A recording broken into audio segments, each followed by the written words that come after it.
நிச்சயமாக பானு. பொங்கல் பண்டிகையை கொண்டாடப்பட உள்ள நிலையில் தொடர்ந்து 5 நாட்கள் விடுமுறை காரணமாக சென்னையில் இருந்து தென் மாவட்டங்களை நோக்கி அதிகப்படியான வாகனங்கள் நேற்று மாலை முதலே இருந்து துவங்கியுள்ளது. இந்த நிலையில் சென்னை திருச்சி தேசிய நெடுஞ்சாலையில் மதுராந்தகம், அச்சிறுபாக்கம் உள்ளிட்ட தேசிய நெடுஞ்சாலைகளில் கனரக வாகனங்கள் ஊர்ந்து செல்வதால் சாலையில் ஓரங்களில் ஆங்காங்கே நிறுத்தப்படுவதால் கடும் போக்குவரத்து நெரிசலானது ஏற்படுகிறது.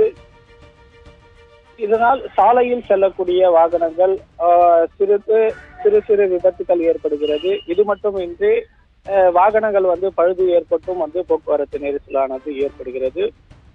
தொழுப்பேடில் இருந்து மேல்மருவத்தூர் வரை சுமார் ஒரு 5 கிலோமீட்டர் தூரத்திற்கு வாகனங்கள் நீண்ட வரிசையில் ஊர்ந்து மெதுவாக செல்லக்கூடிய காட்சி நம்மால் பார்க்க முடிகிறது.